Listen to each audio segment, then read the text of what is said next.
मेरे प्यारे सभी दर्शकों, कहानी शुरू करने से पहले आपके प्रति प्रेम की भावना रखकर आपसे निवेदन करते हैं कि चैनल को सब्सक्राइब और बेल बटन को जरूर दबाएं। बुद्ध की जीवन बदल देने वाली कहानी। एक बार बुद्ध अपने भिक्षु के साथ भिक्षाटन के लिए किसी गांव की तरफ जा रहे थे। तभी अचानक बुद्ध के पैरों में कांटा लग गया। कांटा इतना तीक्ष्ण था कि चुभते ही रक्त की धार निकलने लगी। बुद्ध के भिक्षु ने रक्त को रोकने के लिए एक कपड़ा फाड़कर बुद्ध के पैर पर बांध दिया। इस घटना को कुछ लोग देख रहे थे, जो कि बुद्ध से ईर्ष्या करते थे। उन्होंने बुद्ध से कहा कि हमें तो तुम्हें परमज्ञानी समझते थे, लेकिन दर्द को तुम भी सहन नहीं कर सकते हो। तुम पाखंडी हो और ये हमने सिद्ध कर दिया है। ये कांटे हमने ही बिछाए हैं। इस गांव में तुम्हारा स्वागत नहीं, तिरस्कार होगा। इस गांव में तुमको कोई भिक्षा नहीं मिलेगी। बुद्ध ने उन लोगों से अनुरोध किया कि कृपया करके मुझे इस गांव से भिक्षा लेने दो। बुद्ध के ईर्ष्यालुओं ने बुद्ध का उपहास बनाते हुए कहा कि अगर तुम्हें भिक्षाटन के लिए इस गांव में आना है तो तुम्हें अपने रक्त की बलिदानी देनी होगी। तुमको इस कांटों के रास्ते से गुजरना होगा। भगवान बुद्ध ने उनकी चुनौती को स्वीकार कर लिया और कांटों के रास्ते पर चलने के लिए अपने कदम बढ़ाने लगे। बुद्ध मुस्कुराते हुए कांटों पर चलने लगे। बुद्ध के साहस को देखकर गांव वाले चकित रह गए। कुछ लोगों की आंखें फटी की फटी रह गई। गांव वाले सोचने लगे कि बुद्ध भिक्षा के लिए दूसरे गांव भी जा सकते थे, तो फिर कांटों पर चलकर क्या साबित करना चाहते हैं। गांव वाले बुद्ध के संदेश को इतनी जल्दी नहीं समझ पाए। यहाँ पर बात भिक्षा की नहीं बल्कि जीवन को बदलने की थी। गांव वालों की भीड़ में एक सुमित नाम का युवक था, जो बुद्ध पर हो रहे अत्याचार को देखकर द्रवित हो गया। सुमित दौड़कर गया और बुद्ध के पैरों के सामने से कांटे को हटाने लगा। बुद्ध के ईर्ष्यालु सुमित को रोकने लगे और गांव से दाना पानी न देने की धमकी देने लगे।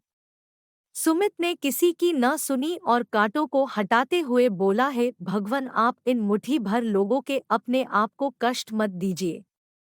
आप गांव में प्रवेश कीजिए, बहुत सारे लोग आपको भिक्षा देने के लिए आतुर हैं। बुद्ध ने सुमित को अपने पास बुलाया और आशीर्वाद देने लगे। सुमित पीछे हट गया। हे भगवान, आप मुझे छूकर अपने आप को अपवित्र और दूषित न करें।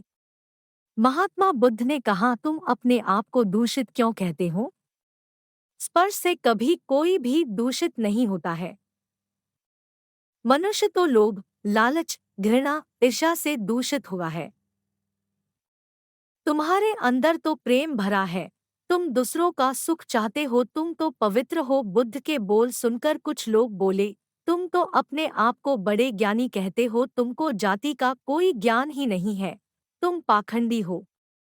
बुद्ध बड़े ही शांत स्वभाव से कहते हैं, मानव से मानव की मानवता छीनना पाखंडी की निशानी है।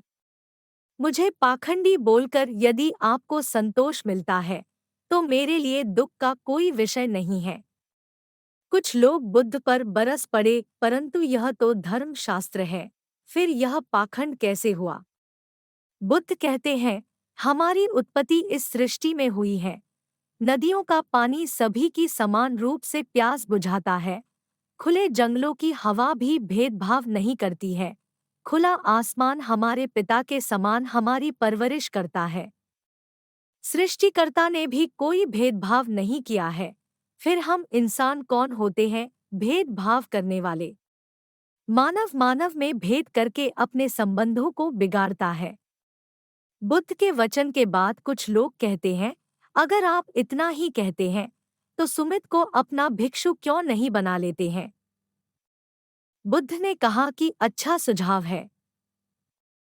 अगर सुमित तुम चाहते हो तो तुम मेरा भिक्षु बन सकते हो। बुद्ध के आमंत्रण पर सुमित पहला नीच जाति का बौद्ध भिक्षु बनता है। इस पूरे विवरण में केवल सुमित का जीवन बदला, शेष सभी लोगों का जीवन रूपांतरित हुआ। दोस्तों, कहानी यहाँ समाप्त होती है। शुक्रिया।